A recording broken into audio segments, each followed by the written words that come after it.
capítulo 14, desde el verso 7 hasta el verso 11, dice Cristo: si me conocieseis, también a mi Padre conoceríais, y desde ahora le conocéis y le habéis visto.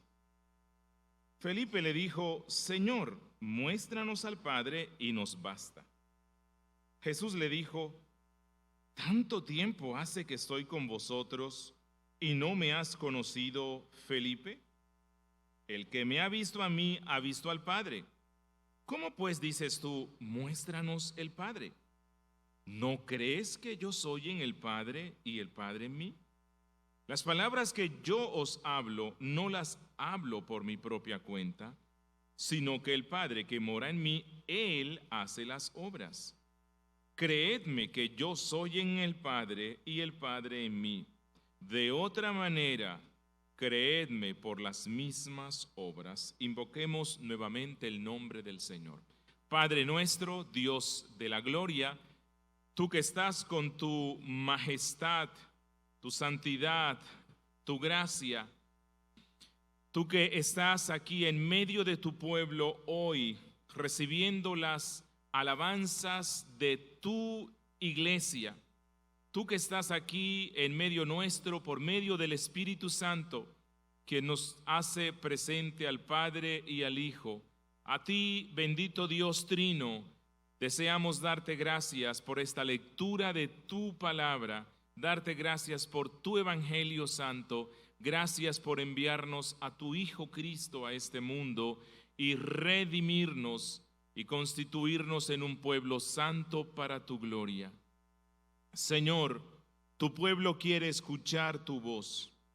Tu pueblo quiere ser edificado por tu voz, exhortado por tu voz, animado y consolado por tu voz. Yo te ruego, oh Dios, que tú bendigas esta exposición de tu palabra, a pesar de la debilidad del que expone, a pesar de la inhabilidad del que escucha.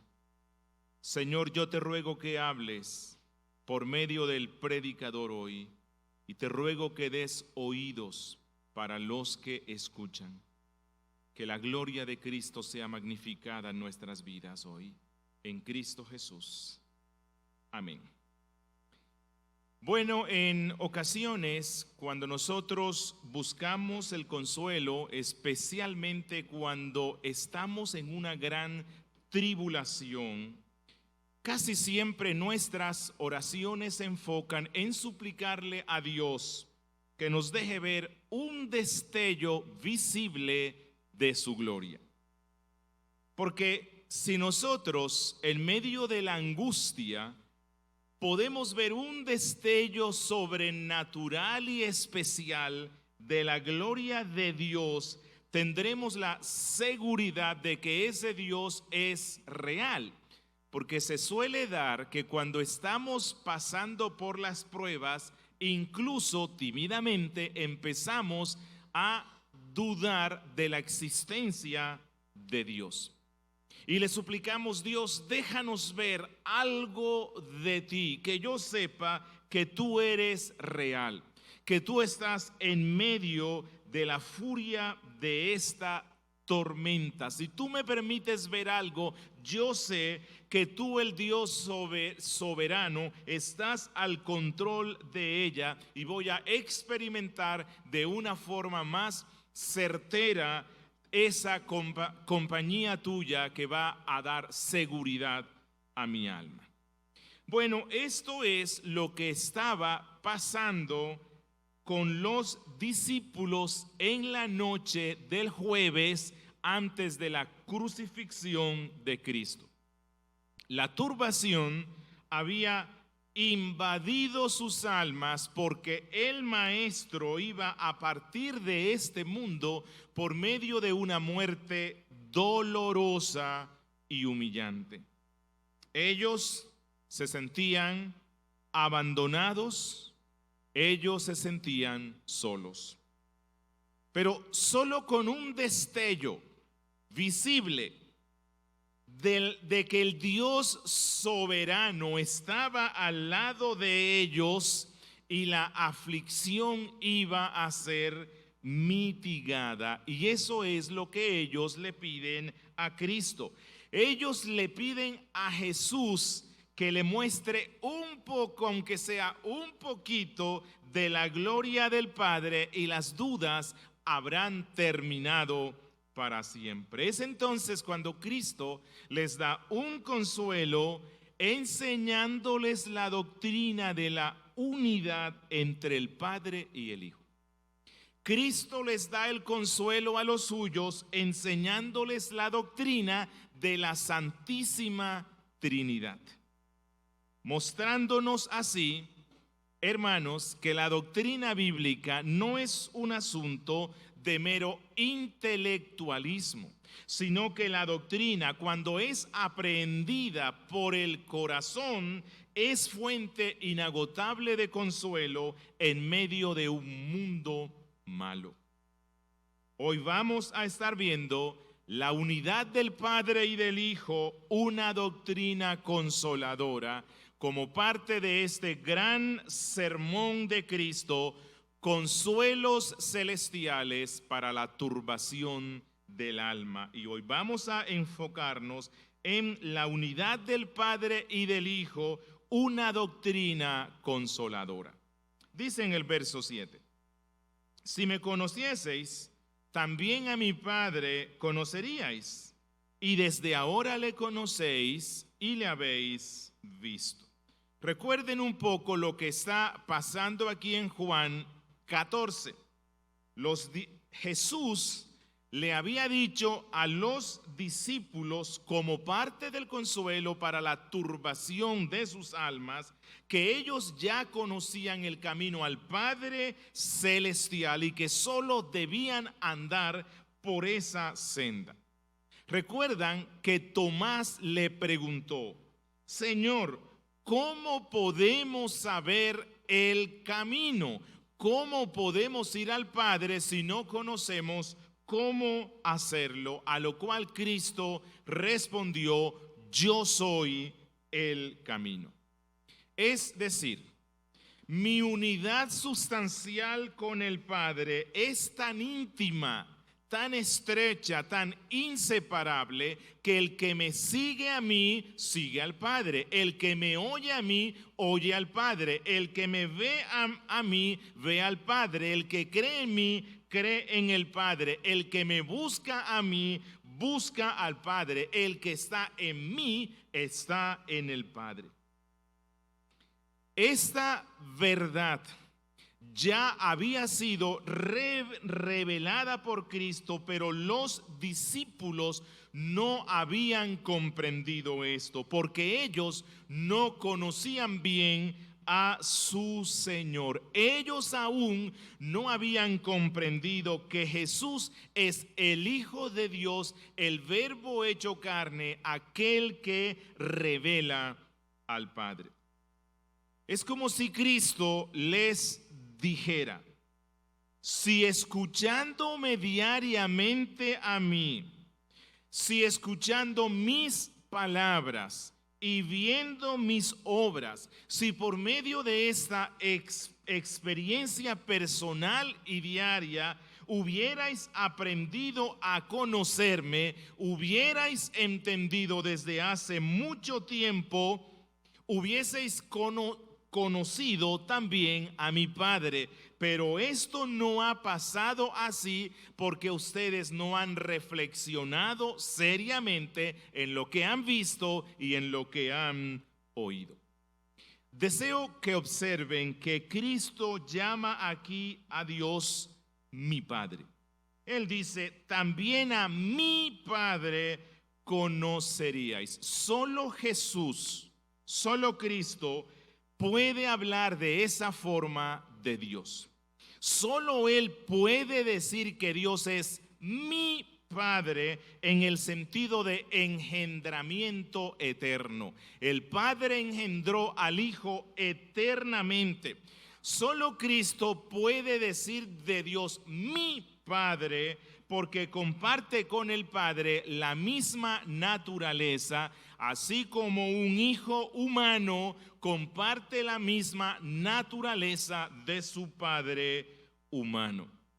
Los cristianos podemos hablar de Dios como nuestro Padre. Eso fue lo que nos enseñó Jesús en la oración modelo. Que cuando uno se acerca a Él diga como Padre nuestro. Dios es nuestro Padre porque Él nos hizo y especialmente porque Él nos adoptó por medio de la obra de Cristo, pero nunca en el sentido de que compartamos con el Padre su misma esencia. Dice Cristo, desde ahora le conocéis y le habéis visto. Es decir, si por vuestra ignorancia aún ustedes no habían podido ver el camino al Padre, ni habían desarrollado la capacidad de ver al Padre en mí, entonces desde ahora, habiéndoles explicado de una forma sencilla esta verdad cardinal de la fe bíblica, si creéis lo que yo les acabo de decir, entonces ustedes ya conocen al Padre, ya le han visto con vuestros ojos físicos y espirituales, ya no necesitan ver nada más. Versículo 8. Felipe le dijo, Señor, muéstranos el Padre y nos basta. No entendieron nada, ¿no? Bueno, lo que él está diciéndole a Cristo es, danos una teofanía del Padre. Necesitamos que nos des una manifestación visible del Padre, así como Dios se la dio a Moisés y a algunos santos en el antiguo pacto. Felipe, por cierto, que está hablando en nombre de los 11, le dice a Jesús, si Dios se apareciera a nosotros de una forma milagrosa, de una forma gloriosa, todo será aclarado y esto será suficiente. Bueno, este ha sido el deseo de muchos incrédulos y de muchos cristianos. Ha sido, si no la oración, sino la súplica interna, si el Señor mostrara su gloria de una forma que todos los hombres pudieran verla, sería más fácil fortalecer nuestra fe y confianza en Él. Si pudiéramos ver un destello de su gloria, las cosas serían más sencillas y no tendríamos que combatir con tantas dudas. Veamos la respuesta de Cristo, versículo 9. Jesús le dijo, tanto tiempo hace que estoy con vosotros y no me has conocido, Felipe. El que me ha visto a mí ha visto al Padre. ¿Cómo pues dices tú, muéstranos el Padre? En ocasiones, cuando usted lee estos pasajes, se asombra al ver la terrible incapacidad de los apóstoles para comprender las palabras de Cristo, porque Jesús acaba de responder la pregunta de Tomás, en la cual Jesús le ha dicho, el que me ha visto a mí ha visto al Padre, y ahora Felipe sale con esta perla de ignorancia. Pero no seamos tan crueles ni precipitados en el juicio, pues debemos recordar que el Espíritu Santo aún no había sido dado a la iglesia de la forma especial como fue enviado desde el cielo por Cristo en el día de Pentecostés. Debemos recordar que aún la obra de Cristo no había sido completada, que los apóstoles aún no tenían la revelación completa de la palabra escrita como nosotros la tenemos hoy. Y esto nos debe llevar a darle gracias a nuestro Dios de que nosotros en este siglo somos privilegiados al tener la revelación completa y la presencia del Espíritu Santo de esa forma especial. Cristo dice, ¿tanto tiempo hace que estoy con vosotros y no me has conocido, Felipe?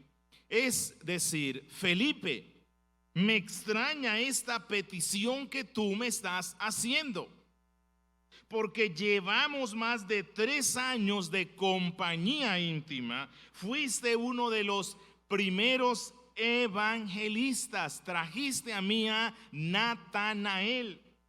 Cuando te preocupaste de cómo íbamos a alimentar a los miles en el desierto, y tú te me acercaste a mí y me preguntaste de dónde compraremos pan para que coman estos, tuviste mi gloria al multiplicar unos pocos peces y panes para alimentarlos. Cuando los griegos me buscaron, tú fuiste instrumento para traerlos a mí. Felipe, ¿acaso yo no les dije a ustedes muchas veces que yo y el Padre uno somos? ¿Acaso ustedes no fueron testigos de que los judíos intentaron apedrearme en muchas ocasiones porque yo aseveré que el que me ha visto a mí ha visto al Padre? ¿Crees que yo iba a ser tan tonto de buscar el linchamiento de ese pueblo por afirmar cosas que no son? Felipe, ¿acaso no les dije en numerosas ocasiones que yo vine a cumplir la voluntad del Padre y que mis palabras y obras son las palabras y obras del Padre?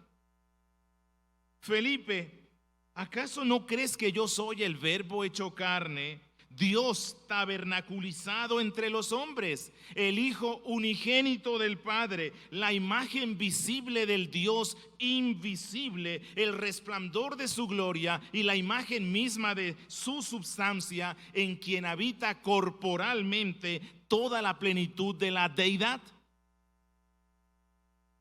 Y Cristo le dice: el que me ha visto a mí, ha visto al Padre. ¿Cómo pues dices tú, muéstranos al Padre? Lo que Cristo le dice, este es un asunto de fe. Es un asunto de carácter espiritual. Por la fe ustedes debieron ver al Padre en mí. Los discípulos, así como muchos creyentes hoy día, desean ver una zarza ardiendo. Desean ver truenos, relámpagos y humo como en el monte Sinaí. Desean ver un embaldosado de zafiro como el que vieron los ancianos de Israel. Un destello visible a los ojos de la gloria del Padre. Pero Jesús le está diciendo a los 11 y a nosotros hoy que al Padre lo vemos únicamente por medio de la fe, mediante la revelación que nos trajo su Hijo, mediante la revelación de Cristo. Lo que Él nos está diciendo es: cuando ustedes leen los evangelios y cuando ustedes leen la Biblia, todo lo que ella dice sobre el Cristo, realmente ustedes están viendo la gloria manifestada del Padre Celestial. Ese es el cumplimiento de lo que Dios dijo por medio de Isaías 40, versículo 5. Y se manifestará la gloria de Jehová. ¿Cuándo? Cuando venga el Mesías. Y toda carne juntamente la verá, porque la boca de Dios lo ha hablado. Dice Cristo: el que me ha visto a mí, ha visto al Padre. Conocerme a mí es conocer al Padre. Quiero resaltar aquí la importancia del ver y conocer. Pero este ver es una visión espiritual. El creyente, y solo aquel que tiene fe, puede ver por medio de esa fe al Padre en el Hijo, y este conocimiento reside para siempre en él. Una vez que una persona ha visto al Padre en el Hijo, lo va a estar viendo siempre y no hay quien le quite eso. El que no puede ver la unidad sustancial que hay entre el Padre y el Hijo, de manera que cuando ve al Hijo, ve al Padre, es porque no cree. Y si no cree, está condenado. Una vez más, el Evangelio de Juan nos muestra que es imposible tener una revelación salvadora aparte de Cristo. Solo en Cristo se puede ver la revelación completa que nos salva. El que no puede ver a Cristo como Él mismo lo manifiesta en el Evangelio no puede ser salvo.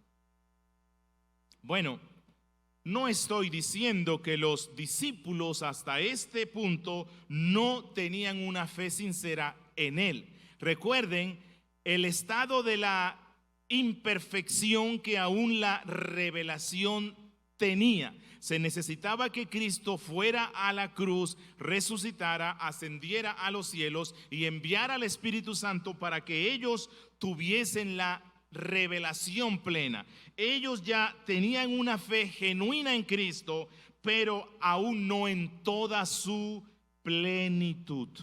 Habían visto, pero a causa de su pecaminosidad no habían visto con la suficiente claridad. Se necesitaba la obra del Espíritu Santo de una forma especial. Verso 10.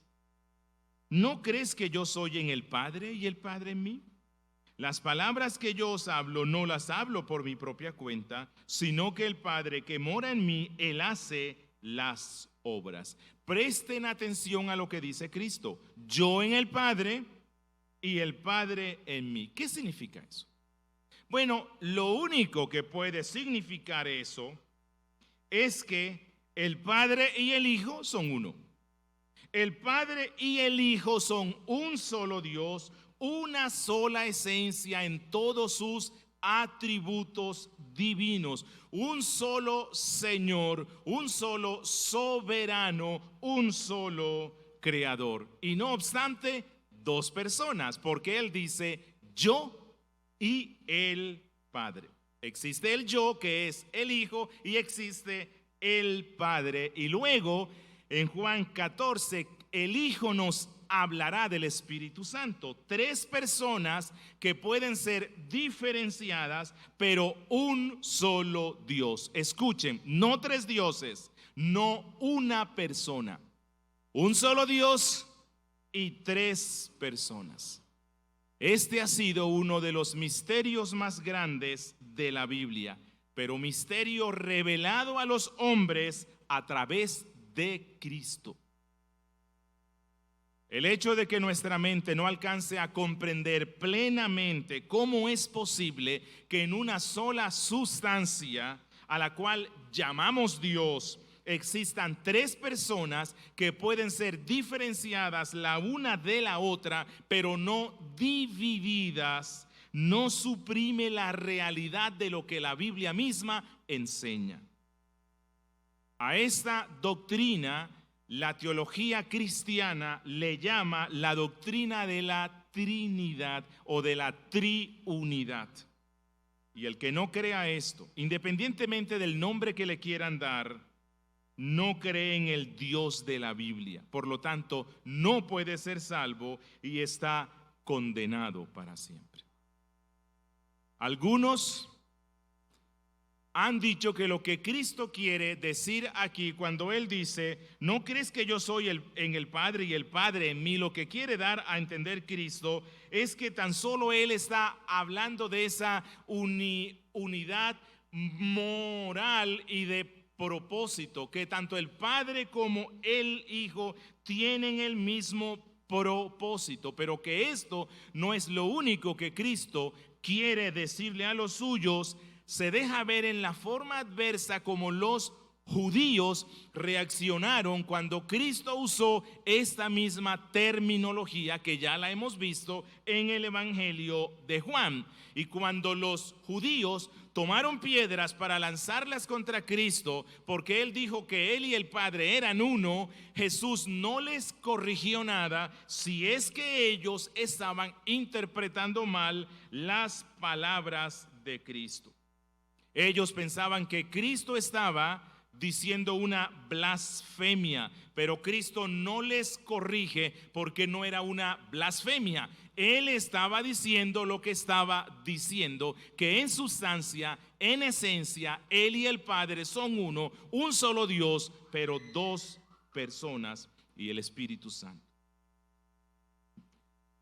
Y una vez más, mis hermanos, vemos que todo conocimiento correcto de la obra de redención se fundamenta en una fe cristiana genuina. Cuando no tenemos una convicción correcta de quién es Cristo, entonces nos espera la condenación.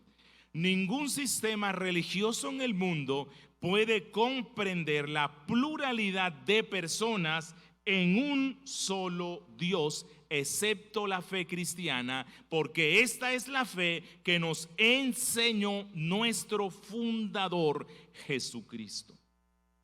El que no crea esto está en contra de Cristo, es un anticristo. Dice, las palabras que yo os hablo no las hablo por mi propia cuenta, sino que el Padre que mora en mí, Él hace las obras. Algunos se confunden sobre la doctrina de la Trinidad cuando leen estos textos en los cuales Cristo se presenta a sí mismo como subordinado al Padre y cuestionan que exista una unidad ontológica del ser entre el Padre y el Hijo, porque están viendo que hay funciones distintas. Pero así como ontológicamente en el ser existen tres personas en un solo Dios verdadero, en la economía de Dios, en el trabajo de Dios, en el desarrollo de la redención, se puede ver el trabajo distinto que las tres personas de la divinidad hacen. Lo explico de una forma más sencilla. En la eternidad, las tres personas de la divinidad hicieron un pacto, a lo que nosotros denominamos el pacto eterno de redención. En ese pacto, cada una de las tres personas de la divinidad asumen ciertas responsabilidades o roles.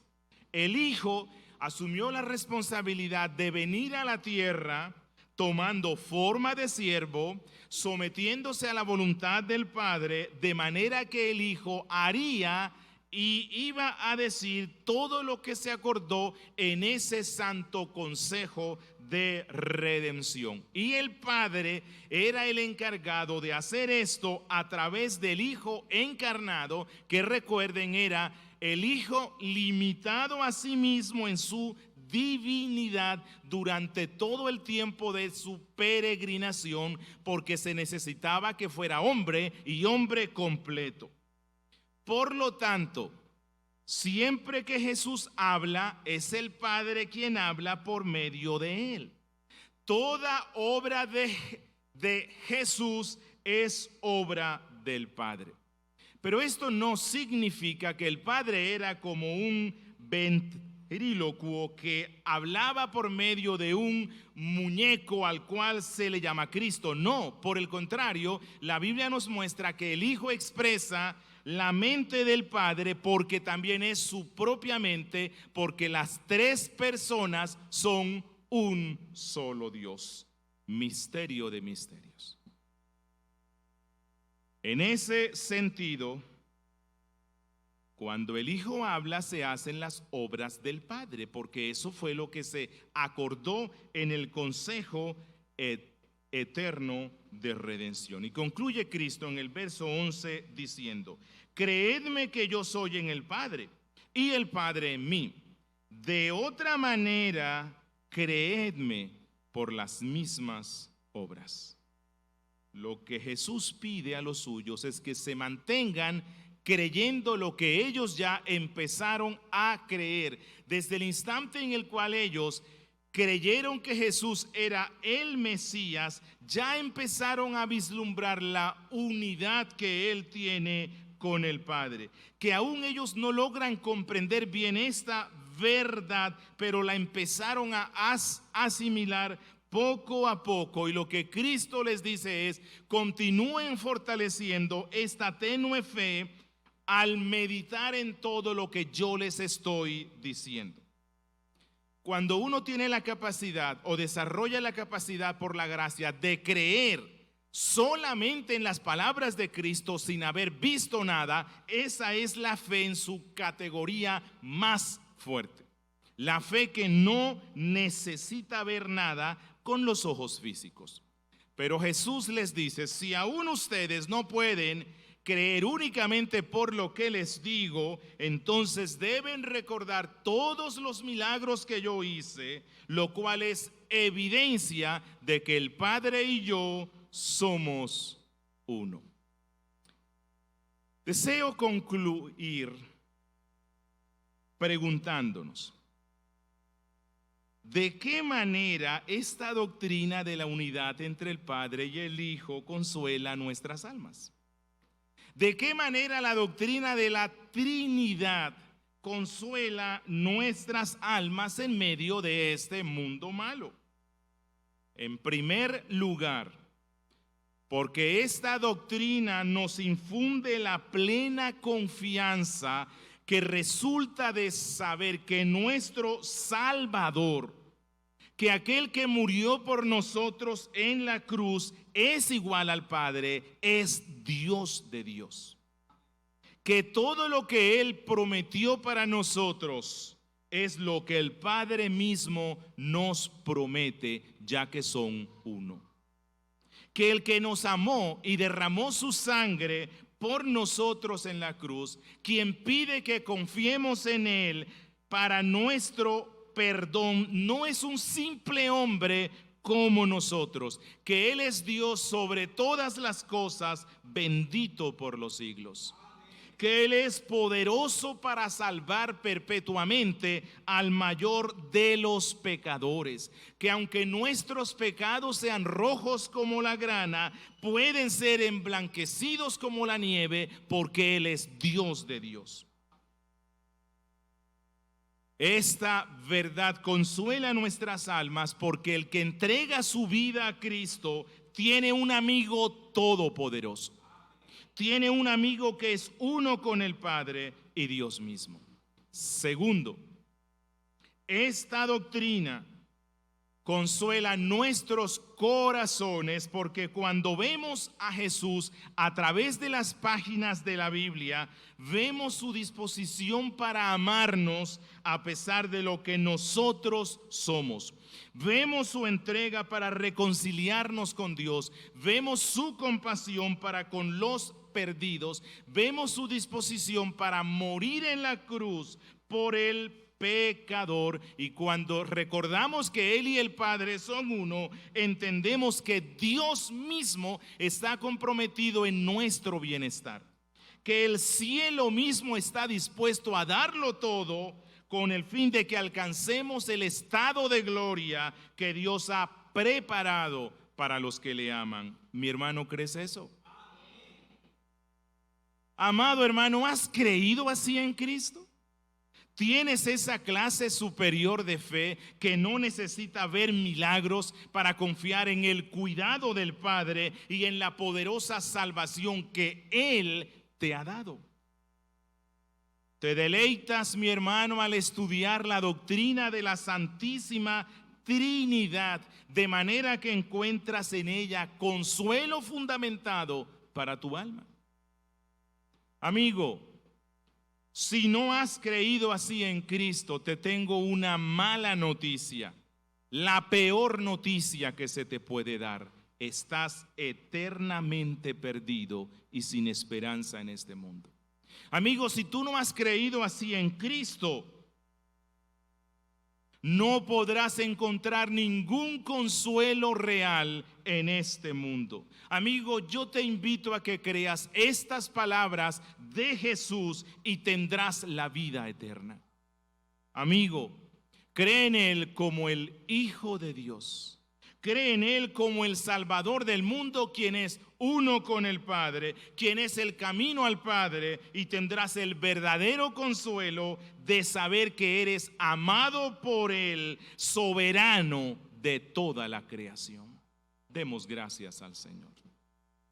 Bendito Dios, Padre nuestro que estás en los cielos, gracias por tanto amor, Señor.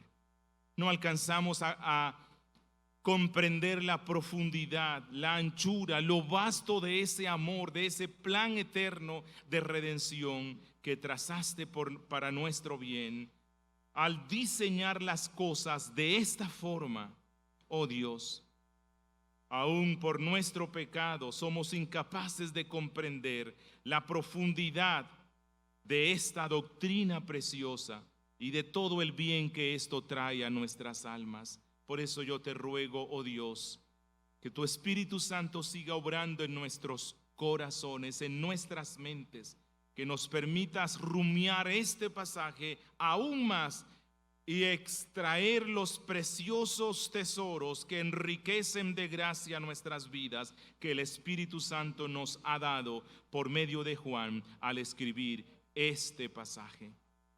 Bendice a tu iglesia, te lo ruego, fortaleciéndole por medio de la doctrina correcta. Fortalece nuestra fe en ti. Danos la convicción que solo procede de ti. Conviértete, te lo ruego, oh Dios, en este día, en el nombre de Cristo Jesús. Amén. On the